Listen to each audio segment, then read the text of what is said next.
অনেক ক্ষেত্রে দেখবেন ব্রাউন ব্রেড খাওয়ার ফ্যাশন হয়েছে, ঘুম থেকে উঠে ব্রাউন ব্রেড খাচ্ছেন, ওর মধ্যে আর্টিফিশিয়াল কালার থাকতে পারে যেটা INS-35 বলি আমরা, এবং ওই আর্টিফিশিয়াল কালার এবং ব্রাউন ব্রেড যে খাচ্ছেন ভাবছেন ওর মধ্যে উপকারী, ওই ব্রাউন ব্রেডের কারণে, বা রুটি খাচ্ছেন, অনেকের গ্লুটেন ইনটলারেন্স থাকে, তো ওই ব্রাউন ব্রেড বা রুটি এগুলো খাওয়ার কারণেও কিন্তু আপনার পেট ফাঁপবে।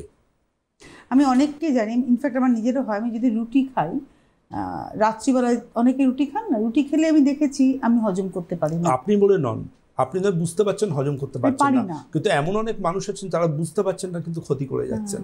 রুটিটাকে আপনি হাতে নিয়ে পাকান, দেখবেন 2 ফোঁটা জল নিয়ে দেখবেন বড়ি হয়ে লেচি হয়ে যাবে, আবার রিভার্স হয়ে যায়, আগের জায়গায় চলে যায়। সুতরাং রুটিকে বাদ দিতে হবে যদি পেটের গ্যাসের সমস্যা থেকে মুক্তি পেতে চান। আর এই বাঙালিদের না একটা ব্যাপার আছে, কিছু খেলে একটু মাখন দিয়ে খাওয়া, একটু এক্সট্রা চিজ, এইগুলোই কিন্তু জানবেন পেট ফেঁপে থাকার। এই কারণগুলোকে জানতে হবে, না হলে কিন্তু আপনি পেট ফাঁপা থেকে বেরোতে পারবেন না। যত ডাক্তারবাবু দেখান, যত ওষুধ খান, ওষুধের ভূমিকা 10%, 90% হচ্ছে আপনার জীবনযাত্রা। স্ট্রেস কমাতে হবে, টেনশন কমাতে হবে, কিন্তু কি খাবো না সেটা ভাবতে হবে।